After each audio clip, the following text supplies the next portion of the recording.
Now we're going to, move on to Masuma, who's going to talk about medtech. And I can see Seema has just joined us. Hi, Seema. Welcome. Glad to Hi, see you here. Hi. thanks, Parul. Thanks for So inviting me. great to have you. So yeah, and I can see Hamsa as well. Hi, Hamsa. Welcome. So we have now a very important part of an equally important part of the discussion coming up with Masuma, and we're going to talk about the impact of medtech and especially at home medtech. So Masuma, let's start off with a very simple question. How would you define medical technology now post COVID, Thanks, especially at Parul. home? Yeah, thanks, Parul, and very interesting discussion, Neeta and Nikhil. I really enjoyed listening to those insights. Um, yeah, I mean, as COVID impacted every other industry, medtech obviously got impacted, and ironically in a lot of positive way also, because we see a trend which is changing. It was existing earlier also. The wearable technologies is a trend that everybody has been talking about, and we see that picking up. But with COVID coming in, and the whole thing about whether you should go to a hospital if you have an issue. Should you meet a doctor? Will it be right? Will this affect me? I think all that has also led to something which is very important in medtech, which is remote monitoring. And you see more and more people asking for technologies where their vitals can be remotely monitored, by the HCPs and their families. And we see that trend is growing in medtech. As elective procedures actually came to a standstill. In many cases, even emergency procedures were not done in the earlier wave. People were asked to go back, and those were not done. So, with all this, you see a demand which is increasing in remote monitoring. And I think technologically, innovation in medtech has really come a long way when you have implantable technologies which can be remotely monitored without even you going for a doctor visit. And obviously looking at the vitals, then you can decide whether this is the right time for me to go.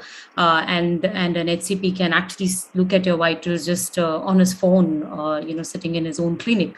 So things have really changed. The way medtech has also evolved, and we see this trend continuously increasing, and it's an ask which is coming more and more from consumers.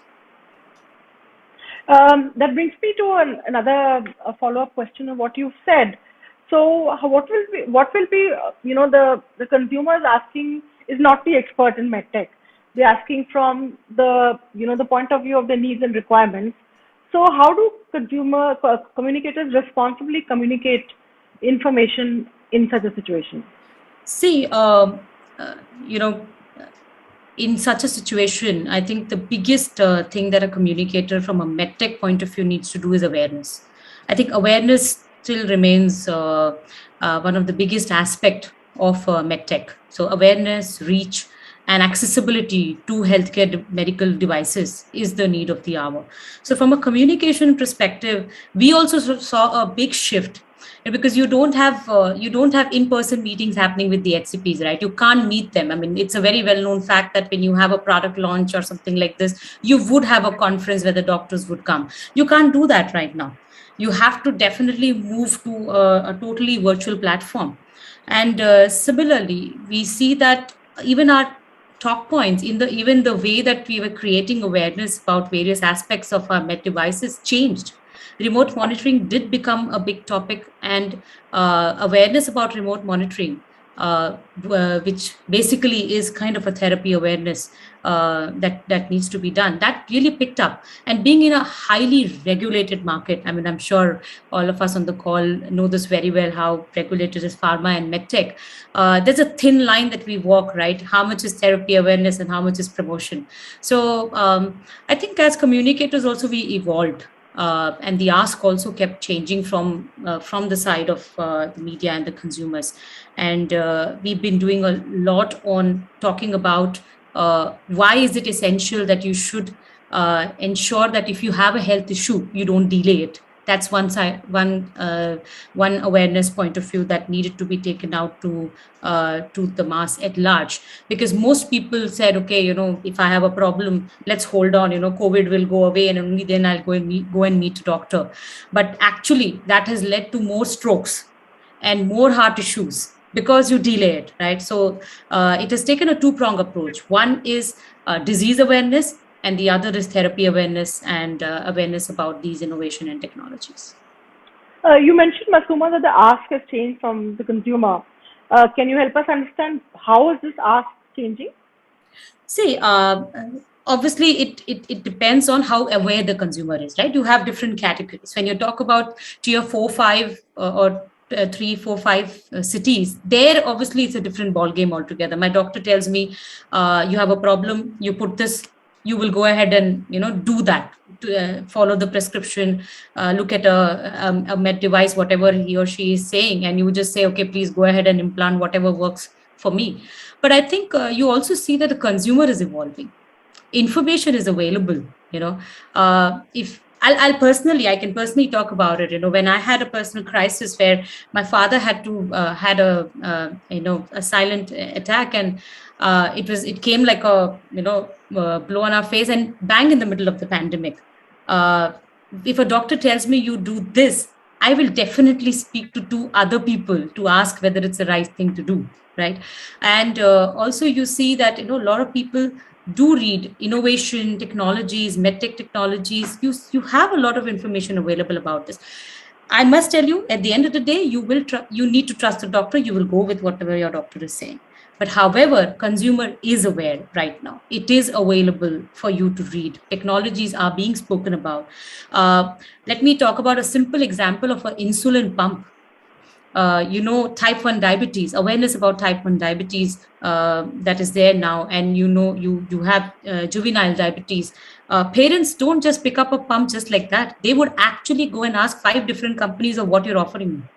It's more like a going and looking for an LG or a Samsung or different kind of brands. So a parent would just go out and look for different kind of pumps that are available for my child before I actually choose that I'm actually going to choose this company, this pump, because this is the service that they're giving me.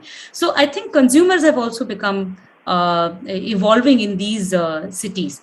I wouldn't say that for the tier 2, 3, 4, 5 cities, because I think that's one of the biggest thing in medtech. Awareness, disease awareness, technology awareness, and the reach and accessibility still remains the biggest aspect in healthcare in India. So, what do you think? How do you think those can be resolved? Because the access is two-pronged. One is lack of information and empowerment. The second is actually the technology access, the lack of technology access. And we saw that very strongly in the vaccine situation, because the entire the COVID app is in English, so that did cause its own challenges in terms of access. So, what is your view on how do you think medtech firms will approach this? I think it's a two-prong approach, or rather, I would say it's something that has to be done not just by the medtech companies, but it's also the government bodies involved. It's also the the HCPs and the whole medical community involved. It's actually awareness of disease awareness and therapy awareness is actually an approach that everybody has to come together and work towards. Now, if I give you an example, when you talk about take stroke as an example, that's one topic that we extensively worked on last year. Many people still don't know what are the 4 things that you need to look for when somebody is having a stroke in front of you. Now, even if you're told at that moment, you're really in a situation that you just don't know whether this is the right thing I'm doing. Now, this I'm talking about metro cities, but when you go to actually somewhere deep down in rural India, by the time they get that patient to a city hospital, you have lost the golden hour. So the thing is that medtech companies need to approach. In fact, we did a similar campaign for stroke last year, wherein it was a national campaign. And the mediums we used actually were for the first time that we used those mediums, and one of that was radio, that we worked extensively.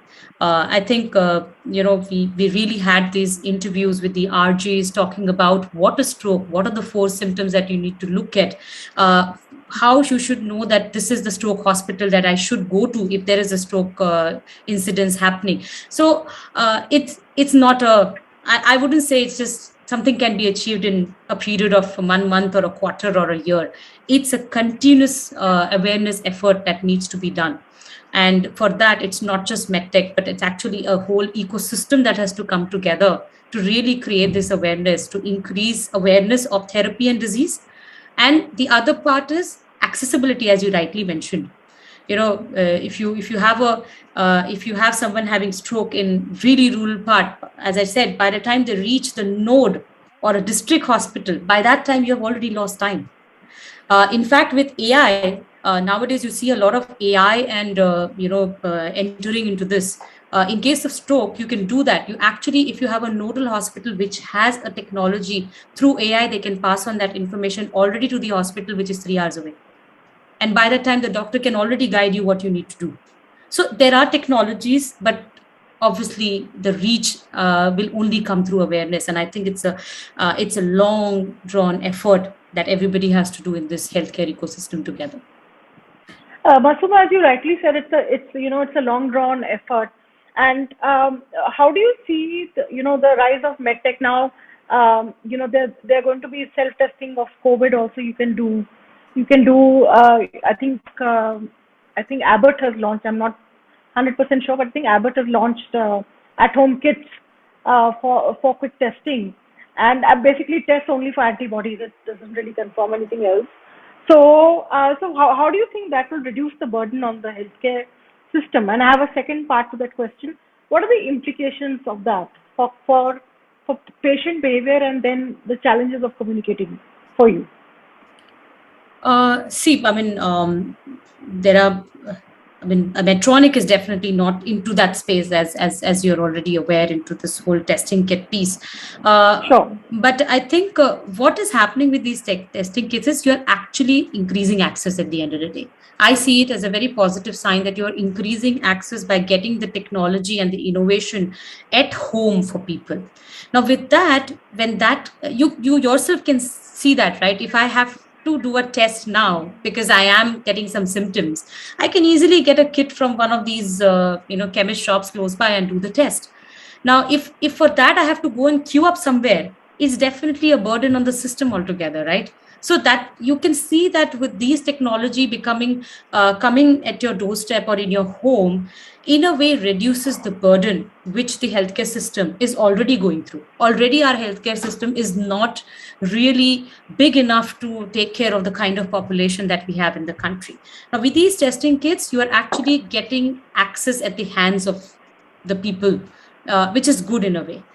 The other side of it is that many a times you self-treat yourself, right? And that's why it's how do I say, it's actually an ethical thing for any company to say that this test may have a result, but you actually have to correlate this with and go to an HCP or go to a doctor and not just start self-treating yourself. So the other side of it is that the whole dadi maa ke nuske comes out, right? So and that's known fact. For us, we all believe in our own home drawn.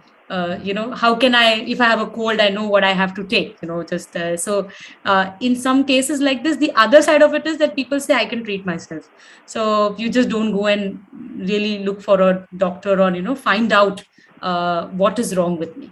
And this is exactly what happens when it was happening during the pandemic also. People said, okay, I have issues, but I'm not going for an elective procedure because I don't want to go to the hospital, because I don't know if I'll get COVID. But they don't know that if they're not getting it treated, in the next 2 months, you're actually going to end up in a hospital.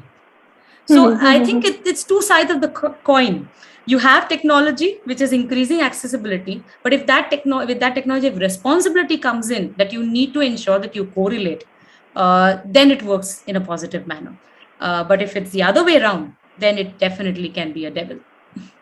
I think what you're saying is so right, and especially true for chronic diseases, because patients with any chronic issues, diabetes, so many other things. I used to daily monitoring of some things. So you can get a little complacent and say, okay, I'll go when, I don't need to really see the doctor. I'll manage it myself. So I'm going to come back to you, Masuma. I'd like to bring in Nikhil here on specific points of data protection, because that will be a very important issue with, literally trillions of bytes of medical data, the safety and access of that, what it means for disclosure of, for example, your vaccine status, which has become like global issue at firms. So, what is your opinion on communicating these challenges, and what do you see would be the consumer's major issues with medtech, as you as Yeah, an observer? great. So, I mean, I first of all agree with Masuma, whatever she mentioned. And, I for once never thought that I'll be investing in medtech. And, I'm going to show you two devices that I've been using and especially got it. This is one of the world's smallest ECG machines. It's just like 10,000 Wow. rupees. And it, Wow. there's a 6-lane ECG, not just one lane, a 6-lane doctor approved, FDA approved ECG. This is what I got from my parents because I didn't want them to go to the hospital to get ECG done. And this is something Wow. that a lot of consumers have started buying. You can buy it off Amazon or Flipkart. It's just that there was lack of awareness, so I reviewed it and talked about it so that a lot of people were apprehensive about visiting a doctor or hospital at that time, and cases were really high. And devices like these, you just put your fingers, thumbs here for 30 seconds. It scans and it sends the PDF to your doctor. You straight away mails it to him. So that's something that I never thought I'll be investing in. Such devices have really, really, came into action after the pandemic, and there is a consumer Wow. acceptability also. It's not just they're just launching it for the sake of it. And somebody who wears two wearables for almost a decade now, I'll tell you the reason I've been wearing two wearables for almost a decade now. One is an Apple Watch that I always wear because it's not just about your steps or heartbeat or your stress. It's it all automatically does your ECG, and it does your blood SpO2 sensors now. It reminds you to wash your hands. It reminds you to wash your hands for 20 seconds with a soap. It has sensor that tells you that you are using it and you're doing it for 20 seconds. And then, if you're stepping out, it reminds you to wear a mask. So these things, it's not just about counting your steps anymore. These wearables are much more than that. It helps you, tackle stress, helps you sleep better, tells you if you're doing right. And in a way, monitoring your health on your own, not really going to a doctor to get that. And these devices really mean a lot. And the other one is Fitbit because they have like one of the best, sleep tracking. Apple Watch just launched sleep tracking last year, and it's not up to the level till now.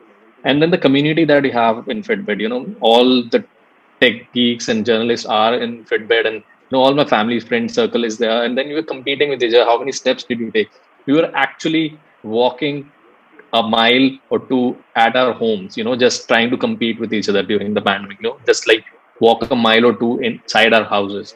So that's how, I mean, making sure that you're taking care of health. If you're not able to go to a gym, if you're not able to, really step out, take the staircase 10 times a day in your own house, whatever way you can, just keep yourself active. And then it comes about like you asked about data, how to keep it secure, how to keep. So first of all, you have to make sure that you're buying products of the companies that you are aware of, and they're not like some random company that's shown up, because you'll get wearables for 999 rupees also. But where is the data going? Are they encrypting your data? I mean, it's important health data. They can just give it away, your heartbeat and whatnot. So it's very important to buy those brands like a Fitbit or a Apple for that matter, not just buy any random medical device and let go of your data. Then comes about your certificates and your COVID certificates and PCR2 test. I mean, for events, automotive industry has started doing events, and for automotive industry, they make sure that you do a RT-PCR test, even if you're like, I'm double vaccinated and fully vaccinated, but they still do an RT-PCR test now. So, I mean, I'm just talking about a company that did a test and sent me somebody else's results with photo, phone number, and everybody. Like, so imagine, I mean, even if they're following all the protocols, when they're trying to send you a message on WhatsApp, they send me somebody else's, a couple's result. And when I called them and told them you send me somebody else's report and everything, their vitals and all, and they were like, "Oh, we're sorry, we'll send you yours." So you can't really control those errors. These human errors can't be controlled, but you have to be very, very careful. Then again, it's about the kind of companies you're getting those tests done from. Can you be rest assured? Now, other example that I'll give you is these fake RT-PCR reports that are available, which is very scary. So, for example, I give you an example. My friend had to visit Uttarakhand, and at the border, he realized that there's a 2 kilometer long queue, and it'll take 2 hours to get. No, if you don't have a test report, you have to go back. And even if you have a test report, it'll take 2 hours by one each car passing through, showing them result and all. So he called this agent who was there helping him with some property, and he's like, "Just give me 5 minutes, I'll send you on your WhatsApp." So he got his RT-PCR report in 5 minutes on WhatsApp. So whom do you trust, and what do you really do? I mean, these people are not really scanning the QR code that's on the report or the COVID certificate. I mean, even if you take a flight, they'll just see if you are vaccinated or RT-PCR test done. Nobody's actually taking the pain of verifying it. If you go to verify.cowin.com, you can .co.in, you can really the camera will launch and it can scan a QR code and tell you if this is a valid certificate or not. But who's taking the pain, right? That's the problem. So we have to make sure that, first of all, these practices have to be curbed. You can't really keep faking it. Unless and until we don't do that, we'll never get off this pandemic. We'll always be stuck there. It'll be like a hole. And there are then anti-vacciners who really preach that we should not get vaccinated, and how the news spread that, for example, my driver was telling me that in his village somebody got unwell after taking vaccination, and he spread his rumor that because of the vaccination I got unwell, and the whole village decided not to get vaccinated. So we can never get herd immunity if we don't really follow those things. And these rumors keep, and these negative things keep happening. And if you're worried about data and all, then the only way to cover it is like, make sure that you are using a secure device, you are keeping sure that your data is safe, and human errors will keep happening, data leaks will keep happening. It's up to us to make sure that we keep our data safe, to be honest. How do you do that? Because isn't so I had Parul, I had a question on that, and I think sure. The point that Masooma and Nikhil are making, the question is, it's actually boiling down to behavior, right? I mean, a lot of times we're saying, how do you check an RT-PCR test? But it actually comes back to us, right? Yeah. Do we fake an RT-PCR report? Or correct? Like, for example, even in the case of the pandemic, right? I mean, the situation, it's so difficult from a communication perspective, because we keep talking about the fact that, we need to drive awareness, people should start wearing masks. But the moment a 10-day break comes, everybody lets go of their masks and everybody wants to be out. So it's so dynamic in terms of the environment, but everybody has forgotten the second wave that came in and the whole conversation that's happening around the third wave. Remember, I mean, there were so many memes coming out saying we are the third wave now. People are spreading out. Yeah. So how do you manage it from, so that question extends to now what Parul is going to ask. What do you do? One, A, various stakeholders, and B, what do you do from a communication perspective? Because, I can understand, Nita and Masooma both are thinking from a more long-term perspective, short-term goals, long-term, what do we do to drive change behavior? But here, everything happens in a week, right? I mean, today we start discussing of opening our offices, and 1 week later, the decision has to change. I mean, it's so dynamic, right? And on the data side, right? I mean, if you pointed out, and the conversations that we have internally is that when you're not even allowed to ask your colleagues whether you're double vaccinated, right? I cannot put out a survey saying, tell me whether you're vaccinated, and I cannot ask you to do it. Then what do I do? And which is the whole theory around anti-vacciners and, the whole thing that happens, that there are. So what's the way ahead in that, right? I mean, I think, how does that kind of tackle it from human behavior perspective, issues that we are facing from a double vaccination, and how does one communicate that? I think it'll be interesting to know everyone's thoughts, and at least the speaker's thoughts on how do they feel this way. And I think there was an interesting conversation that happened. I also wanted to ask that in terms of what Masooma does and what Nita does, and I think you answered it briefly, is are they converging lines or they are going to be divergent for a long time? Because a lot of the stuff that Nita spoke about runs so parallelly with the issues that Masooma was highlighting in terms of prevention. So what's the thought process there and how that would work in the future? Sorry, anybody wants to start with their thoughts on this? So would Nita, would you like to go first, and then Masooma, and then we'll come to Nikhil? Sure. So I'm sure Abhishek, what he's thinking, this is so true because it's very dynamic. for a certain week you prepare a plan or you think that this is the right way to go, but then the next week the situation changes. So what we are trying to understand, and I think the broad understanding is pandemic is here to stay, but maybe the stages will go up and down and up and down. So we have decided that yes, we will run the business as usual. That's a management decision, but we have to sensitize the entire ecosystem around pandemic, and everybody likes to go back to a normal life as soon as possible. I'm sure everybody can see that. Like if you look at people on the roads, sometimes they are not wearing masks, and in fact, when we talk in a general life, also people think that it's almost over. And now for third wave, every day there is a new theory. So it's very, very confusing. It is actually very confusing, I'm sure, for government, citizens, corporates, communicators, everybody. But yes, the safest bet is that if we all can weave in certain ecosystem around pandemic, and we can design the best way to go around it. That's what I think. Thank you, Neeta. Yeah. Masuma, what is your view on what Abhishek was saying, that the issues are really running parallel? They're the same issues in terms of behavior change, in terms of prevention. So what is your view on how do you create that ecosystem? So actually, when Abhishek was asking that question, I was just thinking, being in the medtech space, as much as you say that your frontliners are actually the doctors and the nurses, I must say a medtech executive was as much as a frontliner standing in the operation theater with the doctor when an implant is happening. And we were in a situation, where our field staff is on the field bang in the middle of the pandemic, when everybody is sitting closed.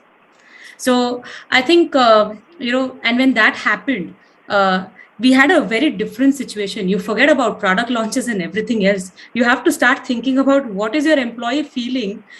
He's standing sometimes with a COVID patient going through an elective procedure with a doctor, and he has a family back home. So our situation was we were in a very different situation. We had to forget about the launches altogether. We actually had to start working on really what our employees are going through. And why is it very, very essential that, we first need to look at our employees, where they are, what they are doing, how they are protecting themselves, the protective gear reaching them at a time when no couriers are working. I think it was a different situation altogether. And as Neeta said, we know it's here to stay. I think we learned through that journey, and now we have come to a point that we know that we have to keep this in mind whenever we are doing anything out there, right? So it's a journey that we took over a period of time, and coming back to really business as usual, we still had to keep business as usual, because I cannot have, if somebody is going to have a pacemaker implant, one of my executives saying, I will not go. Because I know that the doctor who's standing there needs this person to be standing next to him when he's doing that implant. So I think we really learned that lesson hard way. We really had to go through a lot of internal, communication that we had to work around. Our leaders had to really be out there, talking to our sales guys on a daily basis to ensure that they are standing there as frontliners, installing ventilators day in, day out, across India, or standing for elective procedures. So that was, I wanted to bring that point forward, because, the pandemic really brought that whole internal comms piece as so strongly for us, I think for communicators across the industries, but definitely for medtech, what we went through. Coming to business as usual, you have technologies evolving. You cannot have a product which is already launched in some other country. You are standing at a verge of getting an approval product going into this market. The market is ready, and then you say, I can't because the pandemic is there. So you really have to change your ways of interacting with the HCPs. As I said, in an ideal situation, you would call all the HCPs into a nice conference room in a location and, launch your product. It totally changed the game. We obviously have to do launches online. And I think we did launches across all our business categories during the pandemic. So much so that we actually had a stroke center created in Apollo Hospital, and we launched that with an online, press conference with the Reddies being there, and we couldn't stop it. It's stroke, and we need that note to be there in Chennai. So definitely, I think you had to find your way through agility, through working together, working with the ecosystem, and as Neeta said, the show must go on. You just have to really continue doing that. I think these are the learnings that we will continue to use further also.